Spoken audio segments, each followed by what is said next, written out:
And so we get over 200 law enforcement together in a big old gymnasium and plan this big roundup for these 51 people and try to get them at the same time, which is not practical, but it's all you can do to try to expedite this whole roundup thing. Phones all lining up all along the tables and pin-ups of all the mug shots and the locations and what people are gathering, everything. At 6 a.m. they just gave a green light, and all of a sudden within seconds we start getting all this radio traffic about, I got so-and-so, we got so-and-so running, we confiscated this dope, this guy's got guns, so-and-so says this guy's actually staying somewhere else tonight. So we get all this information. Between 51 people is coming in incessantly, just an inundation of information and people on phones, moving, sending teams different places. It was a crazy experience to be in. I was very stressed about how it was going to unfold, first of all, because I was going to be outed.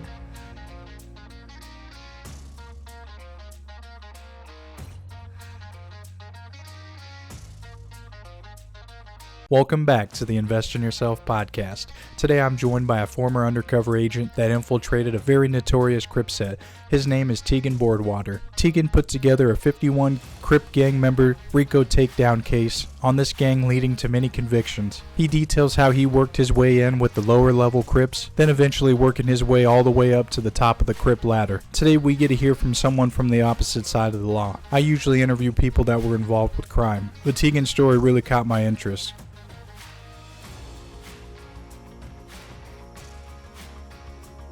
All right, welcome back to the Invest in Yourself podcast. Today I got Tegan Broadwater on today, and he's going to tell us about a case that he would worked at as an undercover agent, and he infiltrated the Crips. And so we're going to get into that all today, and we're going to understand how crime works and what it was like for him to go undercover, man. So Tegan, thank you for coming on this morning, man. So how you doing today, man?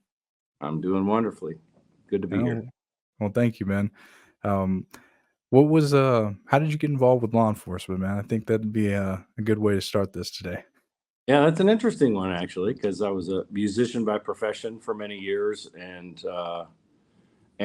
one particular band I had a following that included a handful of cops that became kind of friends, and I ended up my long-term goal, I think at the time, obviously was to pursue music all the way, and then I had a son, and it kind of changed some of my perspective, and we had just been signed to a major label, and the band fell apart before we could ever get anything to go.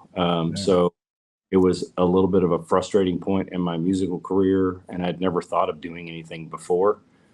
And once I had my son, I thought, well, I don't want to be gone all the time. So, I kept trying to think at that point. I was 26 years old, and I was like, man, what am I supposed to do? I mean, I've had no other dream but to be a touring musician since I was in fourth grade. So the world was my oyster, and these guys talked to me about law enforcement. I thought, man, that seems like really out there compared to what I'm doing. But I also was the guy that had played in multicultural bands and really got along with a lot of people, learned about a lot of different people from different cultures through the music industry. And honestly, it even occurred to me at the time, I said, I'd probably make a good undercover because I kind of get along with everybody. And I cut 8 inches of locks and changed my driver's license picture and went in and put in an application. Yeah, dreadlocks too, huh? Just long. They weren't dreads, but they were long, straight locks, but they were long. So yeah, I had to cut quite a bit off, and then look respectable, and then go on in there and made it in the first pass, which was great at Fort Worth Police Department. I applied at a couple different police departments, but they were the quickest to the trigger, so to speak. And so I ended up staying around town and started a career there. Crazy left turn. Yeah, I was gonna say, man, that is pretty insane of a turn of events, man. Like to go from music to law enforcement, but that's just the choices you wanted to go into, and to go from a professional level of things. Like, how was the transition? I mean, what was going through your mental state at that time? Were you like unmotivated, or like how are you feeling? Because I know that can really affect you. Like, Yeah. just did you feel like your dreams were being crushed, or like how did that? Really didn't. Here's what's so interesting, and I've had to explain this to my kid before too, who is now grown. But when I had goals of doing music, and when you have a child, it changes your goals. It doesn't mean now I can't do what I want to do. It just means I'm changing what I want to do because your kid is now your priority. I mean, it changed my life having a child. And even in law enforcement, because he was born right at the very year, obviously, that he was born, I also transitioned into law enforcement. So my law enforcement goals were maybe I could do undercover work and do DEA work and all that kind of stuff. And, spending just a few months with him was like, well, I'm certainly not going to do DEA work and move all over the country and travel and all that stuff either. So, but it wasn't disappointing at all. It was kind of a new adventure. Um, it was a little bit depressing when the thought occurred to me that I was burning out in the music industry. Just never touring around in a Suburban and, you know, going around all these clubs that you had to pack in with 500 or more, or else you don't come back. And these cokehead club owners and this and that. It was becoming so much more of a chore than a musical experience for me. And then it just a new priority. So it was kind of fresh, and I really got into it. I think I was also particularly good at law enforcement because I wasn't a gun guy. I wasn't just into all that stuff before. So everything they taught me, I absorbed and brought forward, and then got to bring my own kind of peace-loving musician personality into law enforcement, which I think boded well. Yeah. And for you, how was training then when you got into training and all that? Like, It was awesome. It was super fun because again, I had done nothing like it. I had actually the only thing I'd done prior to that was after getting mugged by 10 people, my brother and I had started really getting into combative martial arts and stuff like that. So I'd done some street fighting type tactics and been working on that kind of stuff, but it's not necessarily police work, although it certainly applied once I got in there. But the other training was, and to be honest, unless you've been a cop before, a lot of the training that you go through in a police department is going to be fairly new anyway. So everybody's really kind of learning how to manage all that stuff. There's so many technical things that you have to manage amidst an exigent circumstance. You're dealing with five different people doing this, and you have to be thinking about where you need to put other officers, who's going to interview this, and how do you break up this. And you need to be able to radio to other people to let them know the status. And so there's a lot of other things going on besides just walking in and paying attention to a particular circumstance. So it was sort of a matter of dividing your mind and then learning the proper tactical action, the proper verbal action, the proper legal action, different ways that you can solve problems, which I felt like was also one of my advantages because again, I had such an even keeled demeanor that when everything was going to hell in a handbasket, I was the one that was calm, even when other cops weren't. I was able to just stay calm or pull the biggest problem maker aside and have a conversation with them to where they understood what I was trying to accomplish and I understood where they were coming from. So we just, on a human level, kind of solved our own situations in a lot of those instances. The combatives helped too. I mean, I did get attacked with a hatchet. I've been, swung on by pool cues. There was plenty of fun, combative scenarios too, but that's just because that's what they wanted to do, and I never took any of that stuff personally. This was a job that was an exciting job for me. And, the cops that take it personally when you say, hey, I'm not going to jail, and you put up your fists and you're about to get into a fight to try to take this guy down. To me, I was like, oh, this is going to be a really good one. It wasn't like, hey, you're really dissing me, and I take this personally. That's not how you do it. I'm doing a job. He's doing a job. I remember Charleston White, when we were talking, was saying, hey, the robber's job is to get away and your cop's job is to go catch them. If you keep that perspective, then I'm just doing my job. So if it means, lady, will you hold my glasses? Because we're about to get into this, and you get into a fight and you take the guy down, you put him in cuffs. You don't have to do anything abusive. You just put him in cuffs. You're like, hey, that was a crazy experience. We just got into a fist fight and rolled all over the place. And now the guy's going to jail. Just business as usual. So I quite enjoyed it. And it was kind of eye-opening in terms of learning about people, and how well you can or cannot communicate with certain people, and what are people's buttons, and moreover, what are people that are in the cop industry's buttons. Because a lot of people would really try to push cops to the point where they would overreact, and you could see it coming. But some people still fall for it because cops are people too. Right. Everyone's human, man. And so for you, like when you were getting pushed or pressed, how would you handle those kind of situations? Would you try to remain calm or, I mean, Yeah. because you, I have lists of instances, but it kind of ran the gambit. Uh, this is old school times, so I could tell you about a couple different. I mean, most of the time, really, when somebody's like, man, you just think you're so tough and blah, blah, and, I'll come back and your family's not going to blah, blah, blah. You just kind of look at them and ignore them, and that's fine. There's been situations too where we chased down a guy that had just burglarized some houses. We were actively chasing him. A bunch of cops ended up in the area and we're searching. And I dragged this guy out of an abandoned house where we found him. And when we took him out to the car, there's a bunch of cops out there. So he started mouthing.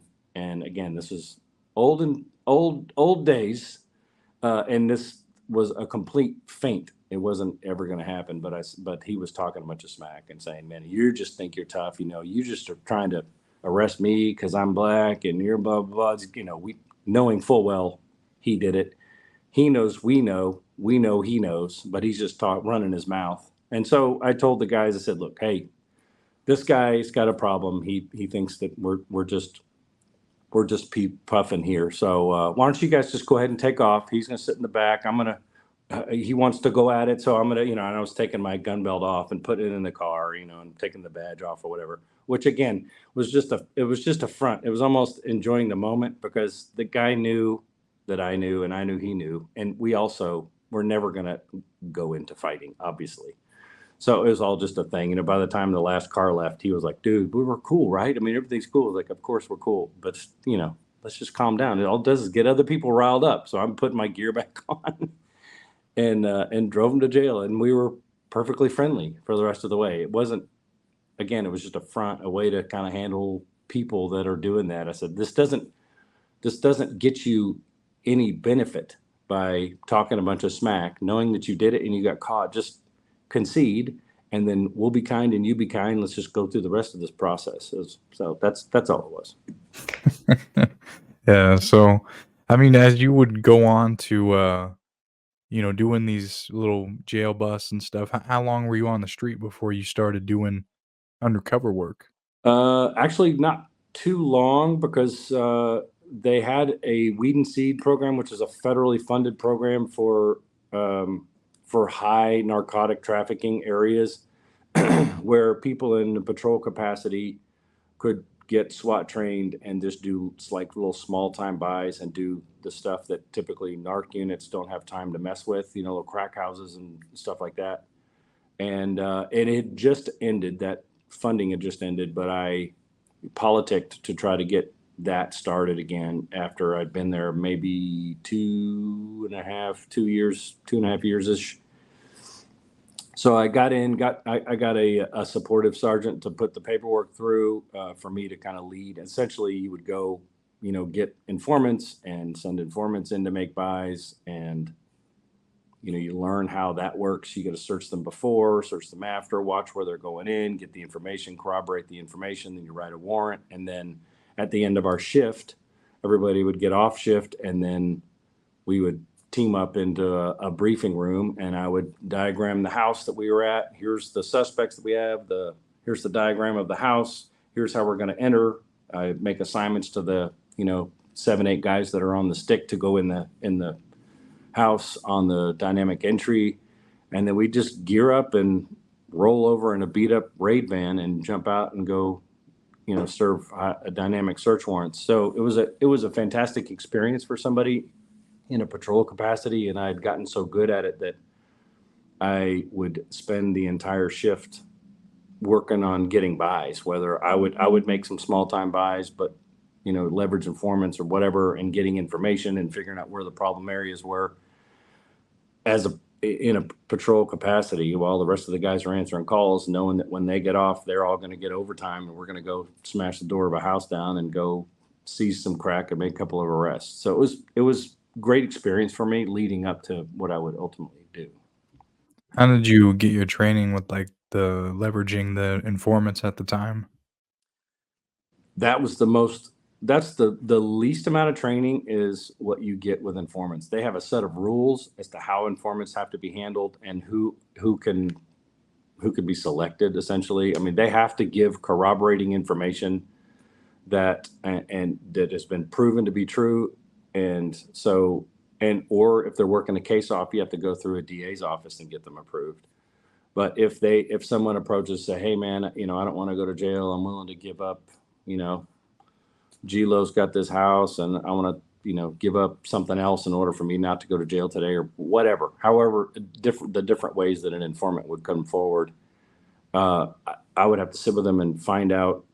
Typically, I would sit with them with a mask, where they didn't know who I was anyway, and ask them questions about either dope dealers or crack houses that I already knew about. I knew the MO, I knew who was working them, I knew what they were selling, I knew how they sold, and I would quiz them on that. And then they would, when they say, well, that's so and so, and this is how it works, and this is what they're selling, and they only sell between these hours, and I know then that he's telling the truth because I already am aware that that's the case. So when I know that they're truthful and they keep giving me information that's truthful, I will then write up an affidavit and take it to a judge essentially and say, this is something that this person is given reliable information. So when he gives good new information, that's serves as part of the warrant. And I can say I can attest that he's given correct information before. It obviously gets sent up the chain and supervisors approve it and stuff too. But my written paperwork saying he's proven to be true based on this is kind of just what you document, and then they can be an informant. Doesn't mean they're always going to be reliable, because most people that want to be informants usually have an ulterior motive. But it's the single most mishandled aspect of law enforcement, especially in undercover work or gang and narcotics work, because nobody is really trained how to handle them like humans. And I think that's why there's so many problems with handling informants, because a lot of cops, as we talked about earlier before the show, a lot of cops just want to get an arrest and are just trying to plow through people and get people in jail and move to the next. And if you really don't have a deep level of care for the safety of your informant, you could get all kinds of arrests based on their information. But if an informant gives me information and I know that I go leverage that they're going to know exactly who said, because he's the only one that could know, then I don't leverage that in that way. I won't go burn an informant just to get the next arrest. I mean, I have to treat them like humans, and I certainly don't want them getting killed. But a lot of times they just get used for a one-time deal, and then nobody cares what happens to them. But I appreciated having informants that I could call on at any time over a course of years that trusted me as much as I trusted them to just do this job and get through, and that I would go out of my way to make sure they didn't get burned. But Yeah. I had to wing that. I think it was just kind of a personality trait and how you want to deal with people, especially when a lot of them are criminals, they're addicts or whatever. They've got some kind of something that they want to work off. So you still have to have some kind of empathy for their situation, and you're helping one another. So you got to treat them like that. Right, and I think with your case, this major one that was your takedown within the Crip set, what Crip set was it that you went and took down? Because that's what your was the one that you used to help you infiltrate this. You had a couple informants, and that's what I was gonna segue into while we were on this subject of informants and stuff. Like, I wanted to, because they were your in, right? They were Yeah. the ones that helped you get your in. Yeah. They were my ploy, at least. They didn't necessarily know all the folks that we were getting in with, but obviously, I mean, I know I look just like a typical Crip, but I Yeah. needed a little help. Uh, and I did have some really reliable informants. And when I I pitched the idea of this one particular neighborhood it was the 5 Deuce 4 Trey Crips, who were in different neighborhoods, and there was an offshoot of some of those that were called N Hood at the time, that were in what law enforcement deemed as the fishbowl, and the fishbowl was just a 6 square block area with one in and one out, particularly violent and gang ridden, with some innocent people that are just trying to live there. But it was a nuisance. The city was aware of it. We were aware of it. Everybody that in law enforcement was rolling too deep, because again, the fishbowl was deemed that way because everybody that went in there was being seen. You had lookouts at both of the in and out, and they were very coordinated. So everybody knew you were being watched, whether you're law enforcement or somebody trying to come in and buy. The city had approved extra overtime. The city council had so many complaints that the chief of police said spare no expense, and they were doing jump outs and writing warrants and leveraging informants to try to make buys and trying to do all this stuff to no avail. I mean, it was just striking out. These dudes were too organized to take a typical means of eradicating a few dope houses. So there was more than that. So that's when I had the idea that, hey, at the time I was in narcotics, and I knew of the players, of course, because there were some fairly big players that were there. Obviously weren't the source of getting the dope, but they had reasonable quantities of dope that they were moving in there. And the dope wasn't the problem, it was the violence. So since I played the dope game and looked the way I look, I thought, well, I'm going to leverage dope to kind of get in there, because I'm not trying to just show up and, ask a Crip if I can jump in. It didn't make any sense. So I pitched it actually first to my informant, and my informant laughed his ass off, because I was just saying, hey, let's go in there. I'm going to go in. I'm going to infiltrate these guys. We'll blow it up from the inside out. I'll just start buying from the bottom, work my way to the top. And that's how we're going to actually eradicate the violence from this neighborhood, is by leveraging the dope angle and then taking the gang members down. And he thought that was hilarious, because again, look at me. I'm a big white nerd. So it just on its surface appeared like a laughable situation. But once we really talked about a plan, it made enough sense, and my MO was that I was from South Texas. My source had just got busted by the feds, and I was looking to start a completely new dope game, but it'd been at a high level where I was at before. So essentially, I was coming in as a non-threat and more of an opportunity, because I had money and resources, knew what I was doing, but wasn't from a rival block or anything. So it was just a matter of getting past the fact that I was a white stiff and getting into that. And so my proposal to the informant was that he come with me, and just having some diversity when we drive down there is helpful. And when I pull up, then I will be the guy that's funding his game. And I'll say, I'm just down here to help this guy, get some game. He's trying to get a little hustle going and whatever. I'm just trying to help him out. And I would ignore the people that wanted to sell to me direct or want to ask me a million questions. I said, I don't need to answer a million questions, because I'm just helping this cat, and then he would do the talking, but I'm still sitting in the car. We're witnessing the deal. They're handing him dope and I'm handing him money to hand to them. So it's still effectively a deal that I'm witnessing as a law enforcement officer. But it was a way to come in soft and let them see me and see kind of what happens and have some conversations. And that I did end up getting, the 20 questions, if not the 20,000 questions. But, what true slinger is going to answer a bunch of questions and some kind of massive inquiry? Nobody's going to answer those questions. So I did the same. I said, hey, I'm not asking you to see your driver's license. I'm not asking you where you live. Are you kidding me? What kind of business we in? So over time, me being able to come in soft that way, and then also be confident enough to say no when people are saying that they want to ask a question, or if you do this, then that, I'd just say no, because most law enforcement are trying to make their one case and just get the bust and get out, whether it burns their informant or not, like we talked about. So my whole thing was, I'm also willing to say no. This is getting hinky to me. You're asking all kinds of questions, and that's not what this is about. So you're obviously an amateur. I'm going to move up the street. And they'd say, wait, because everybody wants to make their money. But when they found out that I was serious and that was a little bit more engaged and willing to say no and move on and take my business elsewhere, I think that's kind of where it kind of turned the tide a little bit. And I, in shorter order than I thought, even if there's such a term, bad guys were introducing me to other bad guys, and informants were completely unnecessary. So, over the first few months, that's kind of how it would go.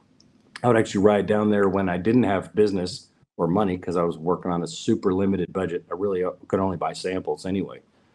So I'd go down there when I knew somebody was gone. And so I'd go down and say, hey, is Lowe in town or whatever? And they'd say, no, man, he's not here. But I knew full well he wasn't. But it would give me an excuse to come down on the blocks and chat it up with guys, or, see what was going on and just be seen and become more familiar.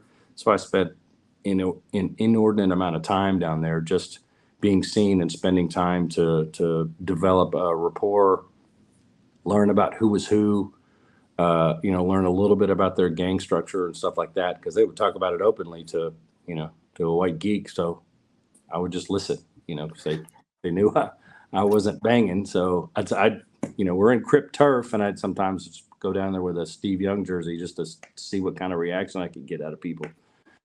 So was your goal eventually to try to become a Crip, like to get no, in? yeah, it really wasn't. From the beginning, my goal was to stay as much myself as I could. So I didn't put on this persona that was not like the persona you're talking to now. I may have had a little bit looser lingo, maybe, but I just thought to myself, all right, if me, Tegan, were really sociopathic enough to say, man, I really think I could succeed by selling dope for a few years, and I really think I could be good at it. Where would I go? What would I do? Who would I talk to? And that's what I would have done. So it really was kind of my own personality that I leveraged. And from the beginning to the end, I thought, that's the only way I'm going to be able to climb this ladder. Because I don't think anyone in their right mind is going to go in there looking like me, thinking that I'm going to eventually, become a lieutenant within the Crip organization. And I knew at the time too, just having done investigations on these guys, how high it went and how tight knit it was. I didn't know the extent of the money moving within that organization, but I didn't even aspire to become a Crip. I really just wanted to be their business opportunity, moving dope and moving some guns and here and there. And then that way I would get the information I need and still have a criminal conspiracy happening, because they're, moving birds here and there. So it's still a crime. And then obviously once this thing came to a close, I don't want to jump all the way to the end, but obviously when it comes to the close and you're looking at 30 years fed, and they want you to give up information, that's when we're solving murders and assaults and things like that, because people's backs are really against the wall. I spent almost 2 years undercover with this group, and I probably would have had to spend 10 years to actually witness enough crimes to arrest 51 people like we did. And so, like, when you did go on the street with them, did you know that you were going to be with them for 2 years? And did you know that you were going to be doing this as a drug case, or did you know that it was going to be a gang case?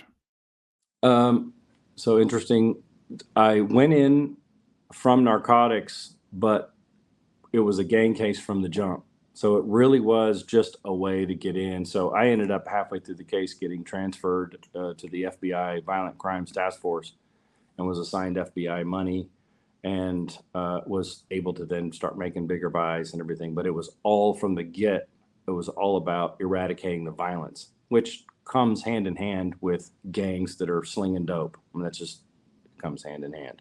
And we know we're not going to eradicate dope, and that it's a kind of a necessary job for law enforcement to do. But I think if law enforcement works hard at fighting the dope war, then we just spin our wheels, but it doesn't get worse, but it certainly doesn't get better. So this was really about salvaging a neighborhood by eradicating the violent people that were holding them hostage. And your other question, the other question, actually, my wife always laughs because when I had thought of doing this in the first place, she knows that I had done some undercover stuff already. It really made her nervous. And so I had to sit down with her because I knew I'd need her support, because I thought this was going to be about 3 months. And I said, look, this is going to be a lot, but I have a plan. I know who I'm trying to get. I don't know how successful it'll be or how quickly I can move, but I'm thinking maybe 3 months. And it longer than 3 months, but kind of once you're in, it's almost just like jumping out of the airplane and figuring out the parachute. You can't quit early, because then if you're making a lot of progress but realize there's even more to it than you thought, then you have to keep going. And she even appreciated that too. She's like, well, there's so much more to do. And it was just really stressful on us because I was the only one doing the undercover work at all. So I was kind of a guy out on my own. A lot of the visits that I was doing out there were kind of off the books and stuff too, because they were, like I said, they were visits and witnessing things going on and sharing a 40 and playing Madden just to associate. But yeah, Well, yeah. 3 months and it went 18. So And see, that's another thing I was going to bring up. So, I mean, you did a lot of this by yourself, and I mean, most of the majority of it, you were just the feds took it on, but you did a majority of this case by yourself. Why was that? um, probably two reasons. One, there was my plan, because I really thought the way police practice, and it's a much safer practice, by the way, but the way they do these things is so much more of a team, but is so much more overt and risky. And I wouldn't say risky just in terms of personal risk, but risky in terms of the case not succeeding. Because if I'm going in and trying to convince these dudes I want to buy a bird and blah blah blah, and we're walking in the room, and then you've got 6 SUVs that are unmarked with a bunch of white dudes within 2 blocks. I mean, come on. I mean, I'm either done or the deal is done or whatever. So it was kind of ridiculous. I had a sergeant who knew my targets. He knew what I was trying to accomplish, and he knew that I was a hard worker. So I think he really trusted me. I don't know if he knew every detail, but I checked in with him on a regular basis, and he kind of covered my butt. And I went what I called off the books. I call it OTB, because there wasn't enough time. If I said, hey, I just got a call, it's 2 a.m, I just got a call, and Lou's coming up from Waco and he's got a load, he wants to move something, then I got to meet this dude in 45 minutes. We're not gonna be able to wake up all these cats, get them all in, put wires on people and surveillance equipment. It makes sense on paper, but when you logistically try to put that together, it's just impossible. So when he calls me, I can be up there in 45 minutes and we can talk about moving work. So that's the way I did it. And I would just call. I had 2 guys, 3 by the end, who knew what I was doing in general. They knew that I was down there working undercover. They didn't know details, but they were patrolmen that I had worked with, including my old partner. And I would call them and say, hey, man, I'm about to jump into this house. And they would be in a marked police car, but they could sit 6, 8 blocks away in a marked car, because they're going to jump curbs and drive through the front door if I'm getting killed, right? So they will do whatever it takes.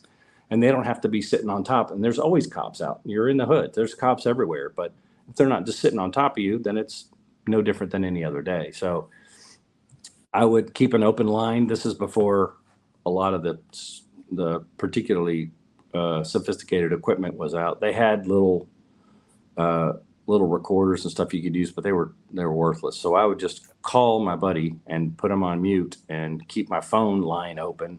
So this guy in his patrol car from 6, 8 blocks away was just listening to the deal go down, and knew that if I said, something specific, we would just talk about, if you say this, or if I hear you screaming, I'm coming and running. So just get ready, and that's kind of way we just fly by the seat of my pants. So I essentially wasn't even clocked in. I was just getting up and going out there because I knew the long game was we had something to accomplish. And if I had, called my boss and said, hey man, I'm going to go do this deal, it would have taken 3 hours to get everybody there and coordinated. And dope dealers don't work on that kind of time, and they don't do it by your rules and everything else. You've talked to enough of these people to know they want to set the rules so that they can trust that this is going to go down right. You can challenge that to an extent, but you can't say, hey man, I'll be there in 3 hours, and then show up with a fleet of unmarked Enterprise cars. Come on.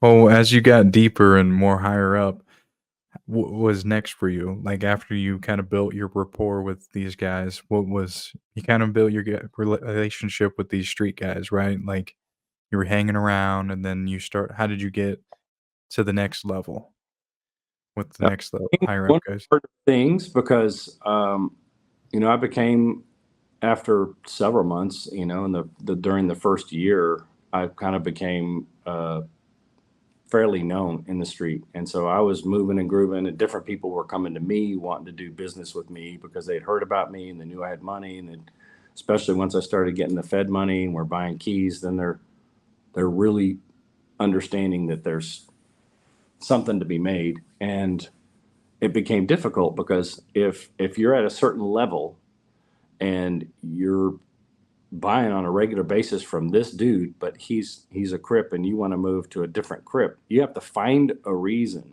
why you have to stop doing business with this guy and then go to either a rival Crip or even somebody within the same set and move over to somebody else, which could certainly tip the scales each time. And that was my difficulty, because if I was just really wanting to move dope and I had somebody that I trusted, then usually would just stay with that person. That's the trusted one. You have your own system worked out and everything else. So my goal was, I'm trying to take down Crips that I have targeted. So I've got to make an excuse. How do I move from this guy to that? So when dudes start showing up late, which was the easiest way to do it, because man, a lot of those cats show up late. They show up there, do their stuff on their own time, and they expect you to just bend to them. I would just say, hey man, I'm already gone. So I've been sitting here for 10 minutes. And obviously when you look like this, I'm driving around in Mercedes Benz and parked over in the hood. This is just going to get me set up, man. So I would bolt, and I would start working with somebody else. And in one particular instance, my guy that I'd been dealing with for so long had driven by and saw me parked at one of his other homeboys' house. And I was doing some business, but I wasn't doing the same business, but he didn't know. But I was obviously trying to move on because this cat was constantly tardy. And let's be honest, it's a real reason to depart ways anyway. But none of these guys they're organized, but they're not that disciplined, where they're showing up 10 minutes early to make sure everything's, all your ducks are in a row. So in doing so, in that particular instance, that's when I had an informant that called me the middle of the next night. He calls, and it's late at night, so I'm trying to grab some Z's, and he calls and then hangs up, and then calls and hangs up, and calls and hangs up. I'm like, okay, well, this dude's either about to get shot in the face, or he's got something important to talk about. And that's when he called me and said, T, man, they put a jacket on you. They man, it's a big deal. They're all talking about it. So I was confused. Like, wait a minute, what are you talking about? So, and then jacket in the street is essentially a label as a snitch on the street. So, and that's even worse than being made as a cop, right? Because if you're a snitch, they're willing to do a whole lot more to you than they would if they knew you were a cop. So I was first perplexed, and then when I realized who he was talking about that was putting this jacket out, then I thought, oh, okay, because I saw this cat driving by, and he's just pissed that I'm moving on. And so he's jumping to conclusions, and I don't think he has any other reason to know that.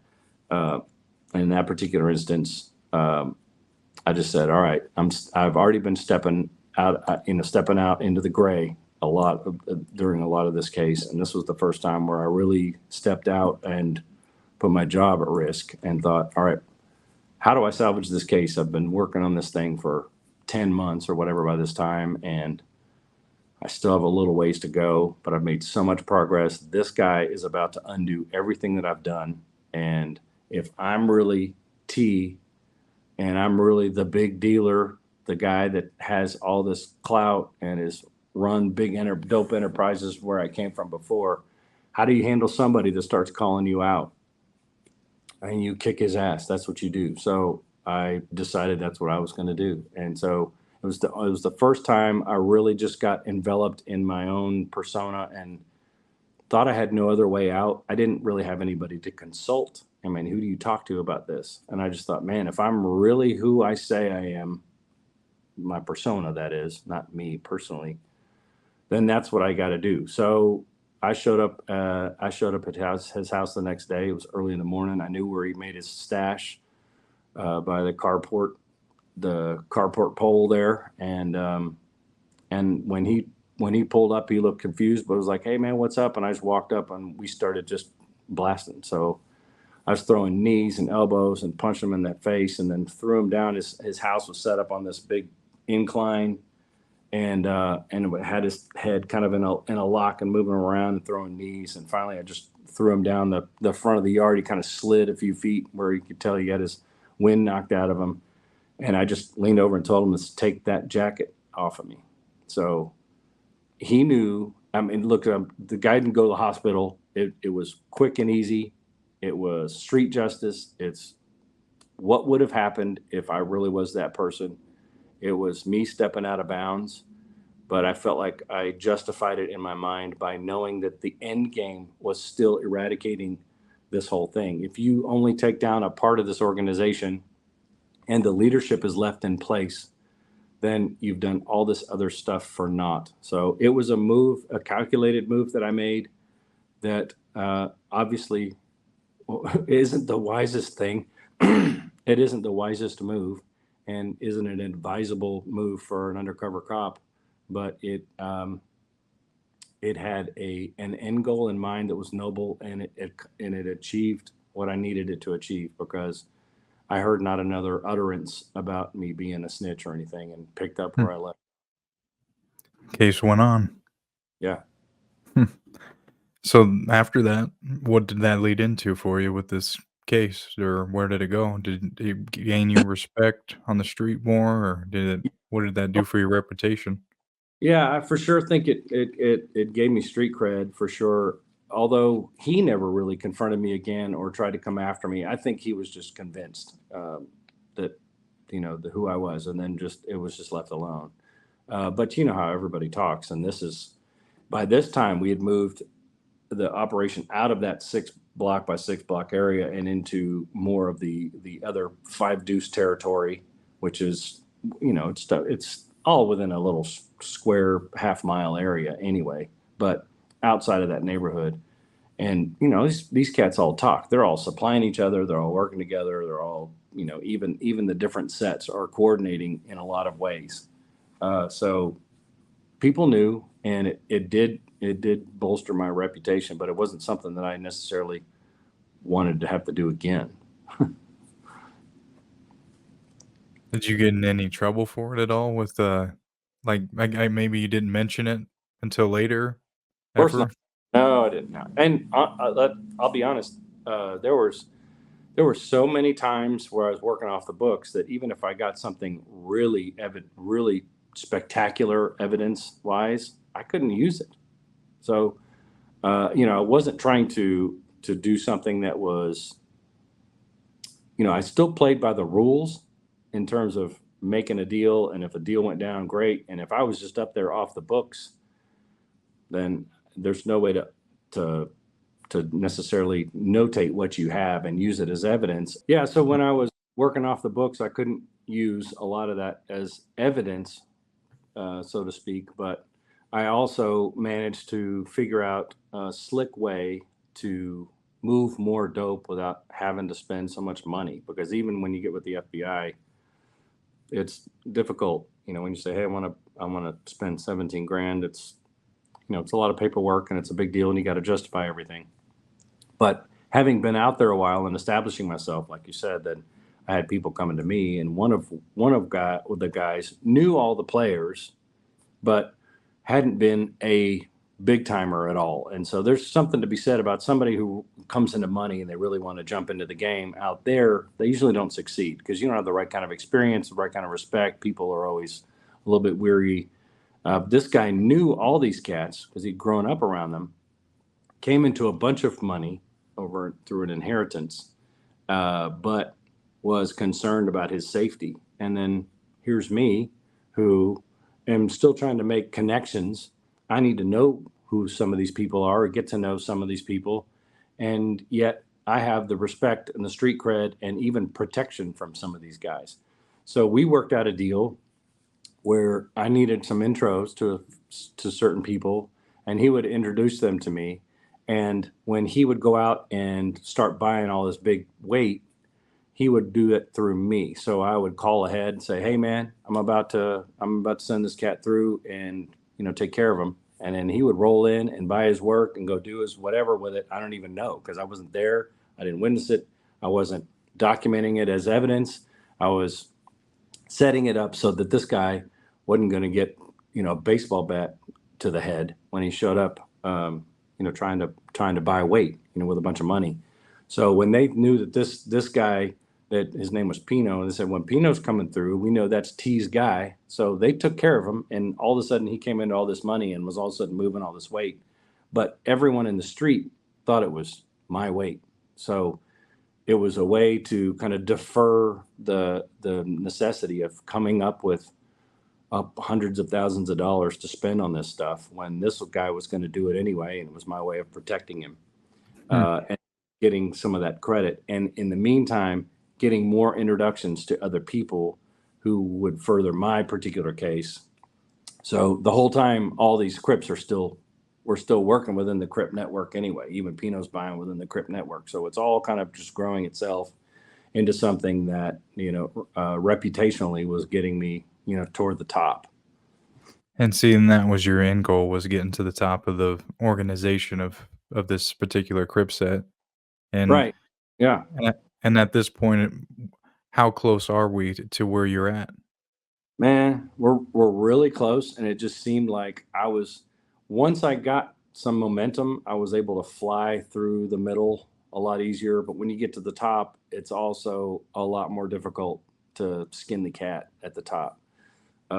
So it was crazy. The kingpin of the case was moving $250,000 a week in product, and he had felt some heat from some other, I don't even know where he was feeling heat, but that was the word, that man, he's been feeling some heat, and he took off and went back to California for a few months and whatever. So I was kind of panicking, like, I don't know how I'm going to start working this out if that's my guy that I need.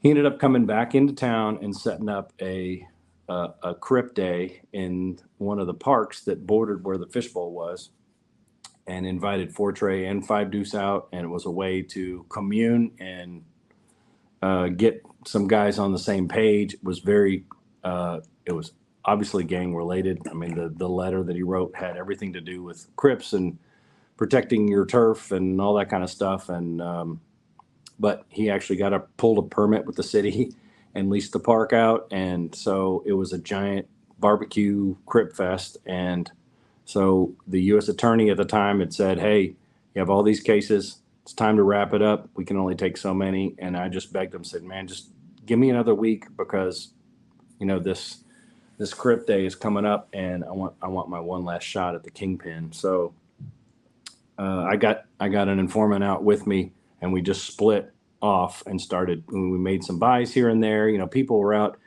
The mid-level guys were kind of slinging a little bit. They're just little amounts. It's not like people were bringing bricks to this, because it wasn't about that kind of business. Everything was out in the open. So, we made a couple little buys to solidify cases here and there, but for the most part, we were just looking for the kingpin, X-Man. And ultimately, in what turned out to be such an ironic turn, we walk up on a basketball game as it's starting to be nightfall, and he's playing, and I'm standing on the side trying to get into this game because I'm thinking, man, this is going to be my way in. And he knew who I was. I obviously knew who he was, but he knew who I was because when he had returned, he'd seen me in a couple of spots, so he at least recognized who I was. But it's not like I had a relationship with this cat at all. But I thought that would be a great way to do it because at the time I could hoop, and I thought, man, I'll go out there and it'll for sure make an impact having again have the big white nerd come out there and pick up. But it was their last game. He was about to be done. They win. They walk over to an apartment where he was temporarily staying with one of his homies. It was one of their spots, but they weren't dealing out of it necessarily at that time. It's just because it was near the court and he was going to change clothes. My informant had seen it the same time I did, and we got on a phone call, and he's like, man, did you see X-Man? I was like, man, I'm standing right here. I'm just trying to figure out how we get in on this. And for the first time, my informant was the one talking sense into me. Because normally I'm just trying to explain to them how it goes, and you can't just do that. You got to do this, and this is how the system works. And in this particular instance, our kingpin was standing with another guy that I dealt with a long time, but that other guy was someone that my informant had once worked for. So he said, look, T, they know who you are and they know you're big time. Let's go back to where we started, and they know who I am, and I'm just a worker bee, but they know I'm a worker bee. So if you come up and start asking for some little amount or something, because obviously they're not going to have a big amount, I ask for a little amount, it's going to look ridiculous. So let me do it. They'll understand why I'm asking, and then we can do it the same way where you're handing me the cash. And so I pulled up toward the door. These two cats actually stood outside for a smoke. Couldn't have been more serendipitous. They stood out for a smoke. My informant's coming over to the window of my vehicle. A couple other cats are giving me the what for until some of the other folks are like, oh, man, that's T. You can let this guy alone, because everybody's all concerned about, the people that don't know me are particularly concerned. I'm going through that mess all over again. So I look over at the two cats at the doorstep. My informant comes over. I hand him a C note, and he goes and walks over and makes the deal happen.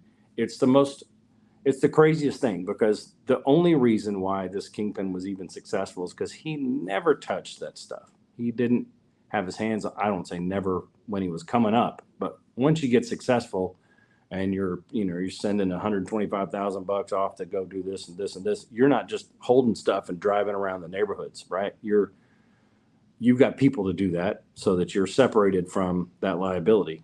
And this was just one of those days where I think everybody was just felt like they were in their own community and they had little bits on them and people were just kind of partying with it. And he had just a little bit and ended up handing it to my informant. It was the most miraculous thing I'd ever seen. It was ironic that it was just a little amount, that he even had it at all, and that he was willing to sell it at all was crazy. But I think it was just because he was comfortable, and it was that day where everybody was relaxed. And ultimately, when we raided his house, we found a lot more dope and a bunch of guns and a bunch of other, Crip paraphernalia and stuff like that. But that's what ultimately wrapped him up, was a little deal of all things. It was just crazy. That is like, wow. I mean, but that's what it sounds like. It was just caught up in the element of things. And like you said, it was just probably just comfortable. And yeah, I mean, that is pretty insane how that went down. Yeah. Like, and so when you had to, what did you do after? You went and reported that, or just Yeah, of took it? course. Yeah. So that was on the books, right? Because we went out for that last week, and we're actively seeking a way to get through that Crip day, and then that I was turning in evidence when I was able to gather it, but I was turning it in legitimately, but not making a full report, because there was also a dirty cop that we learned about that was in the department, and it also had an affiliation with the narc division, who was sharing information with some of these guys who had grown up with them and were sharing information. So the last thing I wanted was to have any kind of paper trail about anything that I was doing. So by then we were going to wrap up the whole operation. So I was like, I got my man, we got a few other buys. So then we started, putting the reports out in a public arena, gathering them through the FBI and the U.S. Attorney's Office, writing search warrants. We had 51 targets that all had cases. 41 of them were going to go fed. That's the ones that the U.S. Attorney took. And so we get over 200 law enforcement together in a big old gymnasium and plan this big, massive roundup for these 51 people and try to get them at the same time, which is not practical, but it's all you can do to try to expedite this whole roundup thing. And it was the first time that I had an experience of this massive operation, but also the first one where I wasn't actually, you know, pulling a gun and going through the door. So I was sitting in the corporate office with the FBI agents and a couple other division heads, and phones all lining up all along the tables, and pinups of all the mug shots and the locations and what people are gathering, everything. At 6 a.m., they just gave a green light, and all of a sudden, within seconds, we start getting all this radio traffic about, I got so and so, we got so and so running, we confiscated this dope, this guy's got guns, so and so says this guy's actually staying somewhere else tonight. So we get all this information, and it's between 51 people is coming in incessantly, just an inundation of information and people on phones and moving and sending teams different places. It was a crazy experience to be involved in. And but it started the roundup process that caused me anxiety and emotional stress. This was almost something that had so much anticipation and build up that I was very stressed about how it was going to unfold, first of all, because I was going to be outed. So these guys, some of whom I considered friends by this time, after almost 2 years, were about to be rounded up. And my only hope was that they were going to cooperate and we can get them a good deal. But I couldn't control that at this time. Only they could. And I knew it was necessary, but it was emotionally was just, I don't know, it was almost devastating almost. I mean, it was a crazy emotional time. And that experience of the actual roundup was kind of exciting and businesslike and everything else. But that just signaled what ended up being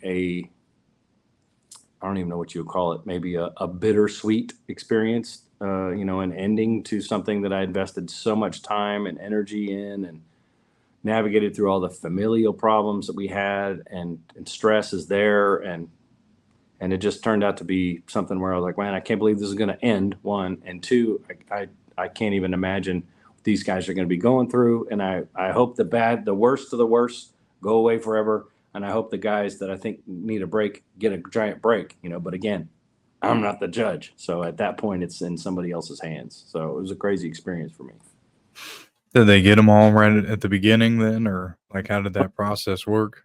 We got 26 in the first day. So if you can imagine, after spending all that time out there, and now everybody knows he's a cop, and there's still all those other cats out there. So it was very stressful knowing that we still had a bunch of more people to round up, and we weren't staying very often. Not that it was as easy to find people back then. I mean, we had internet and everything, but it wasn't a sophisticated internet. But I was still doing this deep undercover operation within my own city, which is kind of rare also. I mean, even back in the 70s and 80s, when these guys would do these federal gigs and get sent to New York City to, when they lived in DC or Jersey or something, get sent out of their turf to go do an undercover gig. I was working in my own city. So it was still risky. All these people and their families went to the same malls and the whatevers that I did. So, That is pretty weird. And me and my family trying to deal with this situation and just trying to navigate the weirdness. There wasn't really a precedent set for how you handle it. And at the same time, I'm just praying we can get these guys rounded up. So we were kind of all hands on deck, had a bunch of my really good patrol guys and stuff out hunting all day. So we eventually got them. I think it took several weeks to get all of them though. So it was a nerve-wracking time waiting for those cats to get rounded up. What was I suppose the court process and interrogation or, flipping process, and after they were all rounded up, I mean, cooperation and, I mean, how did all that go? The aftermath? It went wonderfully in some instances and it went terribly in other instances. Again, I didn't get to pick, but I got to give as much of the effort as I could. So, several of the guys that I really hoped would cooperate, knowing that I would, and I ended up testifying on behalf of many of these bad guys. So I took the stand and said, I think they have social redeeming value. I think they have promise. They have this. I know this guy based on this and this, and I think he needs a break. Once I did that, I think some of the other folks started coming forward like, okay, I'm maybe willing to cooperate but I was willing to testify for a number of them, but not all of them, because it was an honest testimony.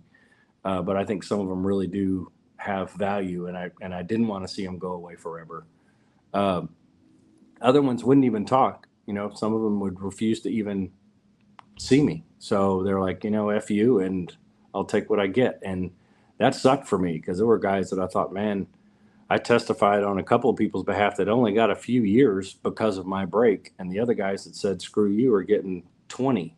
So it's a giant disparity in the amount of time that you're getting. And I wouldn't say it's completely contingent on my testimony, but I think the guy that essentially put them there comes in and testifies as to their character, and knowing that they have some promise, I think that weighted greatly on the outcome of their terms.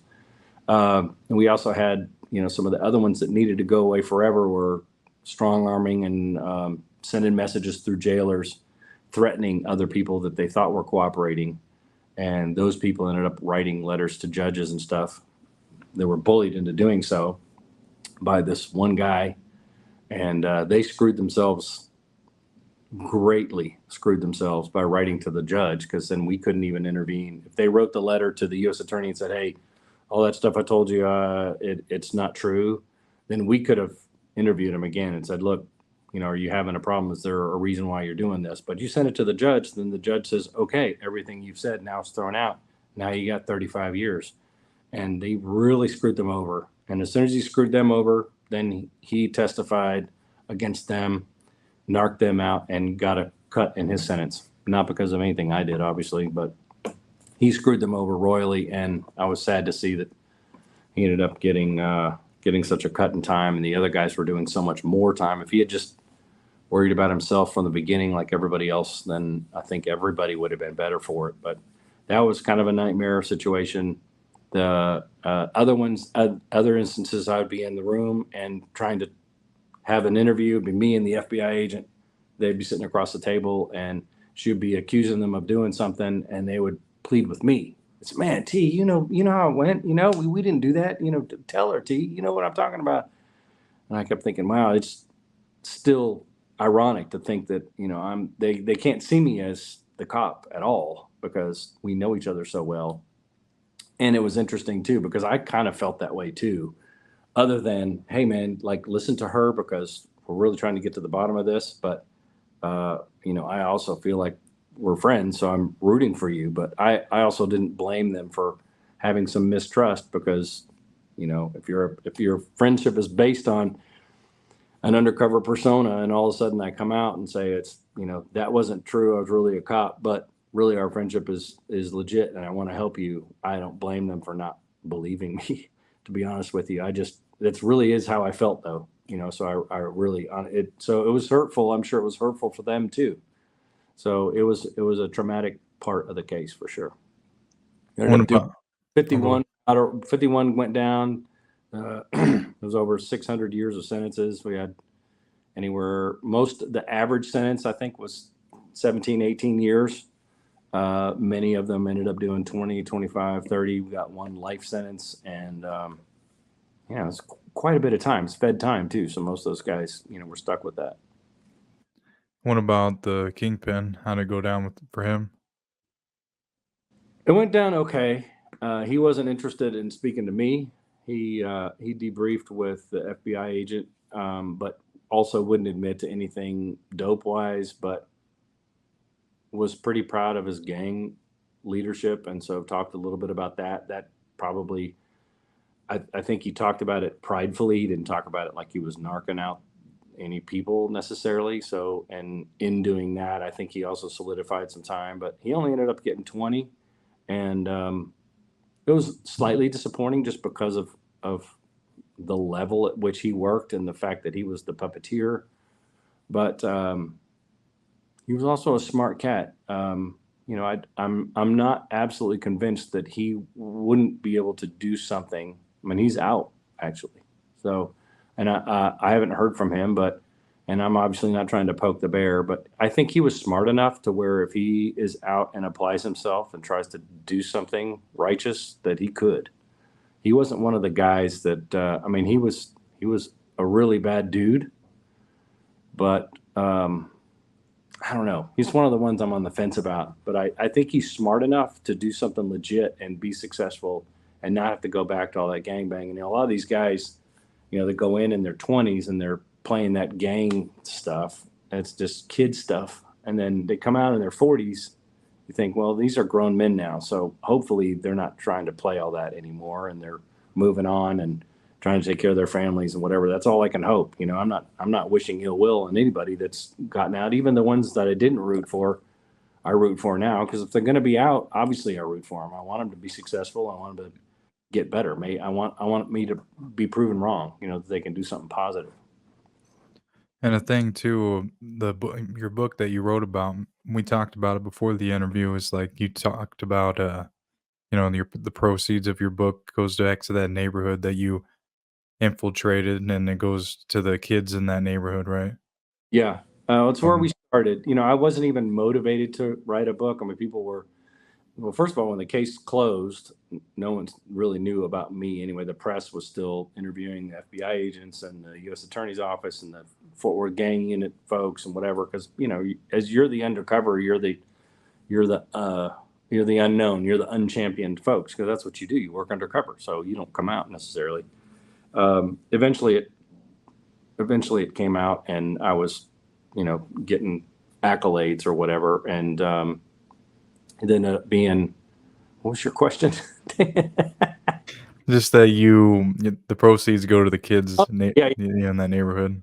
So ultimately, then people started coming out and saying, "Man, you need to write a book about this or whatever." And again, that I I didn't have a motivation to do it. I mean, because the operation wasn't self-serving. I didn't do this to pump myself up anyway. I did this with a specific purpose, to salvage the neighborhood, get rid of the people that were causing all the violent crime, blah blah.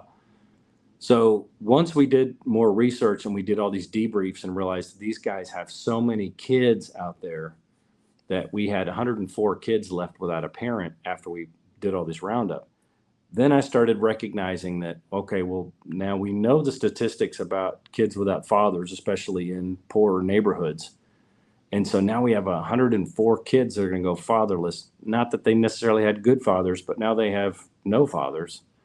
So I recognized at that time, all that work is only a teeny little piece of the solution that needs to be a part of the whole. So really what they need at that point is those kids that are left need to have proper mentorship and leadership, and shown that they don't have a ceiling, shown that they have opportunity, shown how to create their own opportunity, show them everything from table manners to learning art to keeping up with their homework, and having, more than anything, having accountability as a man. So as they start early, they grow and have accountability and consequences, which is something that was missing in this hood, right? That's why these guys become gang members. So the program that I started at, that I had found, was serving that exact neighborhood, called Hope Farm, and they're a magnificent organization. And so that's motivated me to write the book. So I'll write the book, and we'll donate all the profits to Hope Farm. We've since expanded out and get into other organizations that mentor children of incarcerated or murdered parents. So, but the cause is that. I mean, I think that covers kind of both ends. It's almost like I compare it to the people that want us to go in and rescue human traffic victims. It's like, well, the rescuing part is only the part of the equation. Now, where are you going to get the mentorship and the counseling to these people once they're pulled out? Because otherwise they go right back in, right? So it's the same thing with this cycle of violence. You arrest all these people that have fathered all these kids and you put them in jail. Then their kids grow up without fathers and become gangsters. And then some other cops got to go down there and wrap them up. I mean, that's just a giant waste.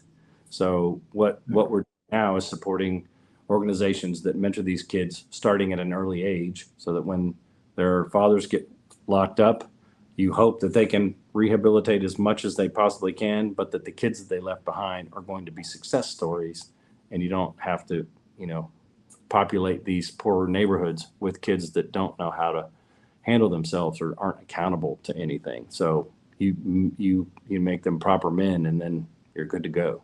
That's why the book was written. Yeah, and that's exactly why I thought you'd be a really great guest for the show because I think that doing the shows and the podcasts, with the guys that I interview that yeah, they were involved with crime, they share their stories and they have the redemption side of it.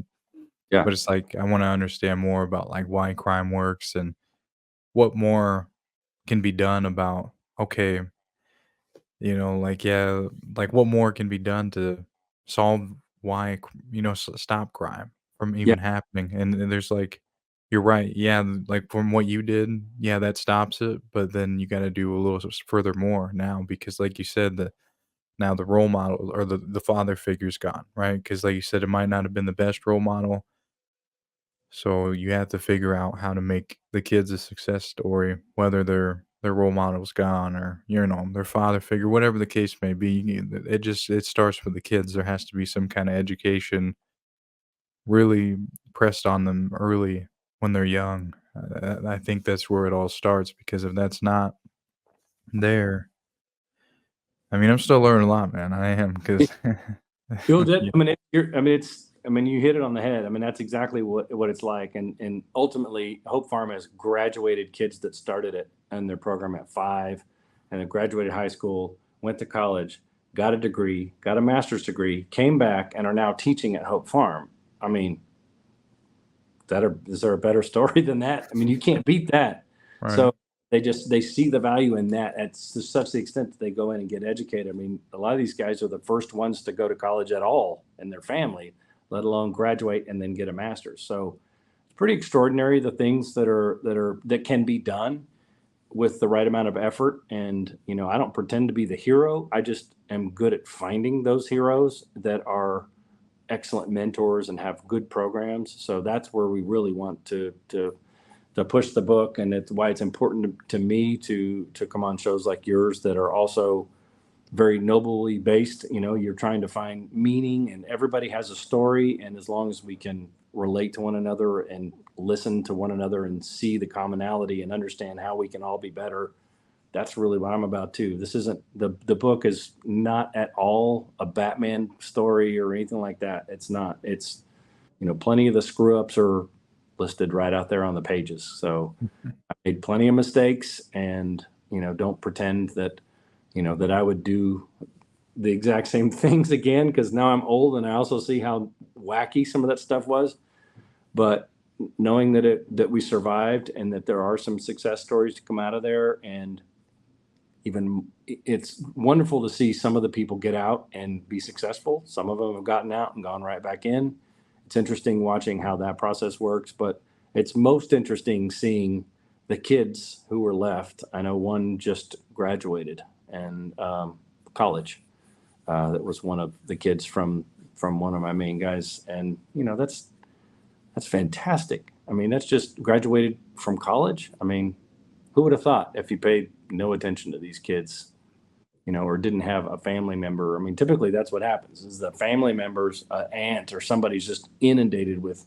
Now they have 8 kids in here because they're juggling all this stuff, and they're older and they can't possibly control all that stuff. And that these boys need a father figure too, in order to kind of solidify that, especially when you're in a disadvantaged neighborhood. So yeah, I'm really proud of the things that have come from this, but it's not all because of me necessarily. The story, it became a story only when we realized how a story could potentially help other kids. And by putting that story in someone else's hands that does that mentoring and knows how to get through to these kids and knows how to put together an effective program, I mean, that's really where it's at. And it's a wonderful thing to see when you find people that are willing to give their lives to making the world a better place. So I give all the credit out to them for sure.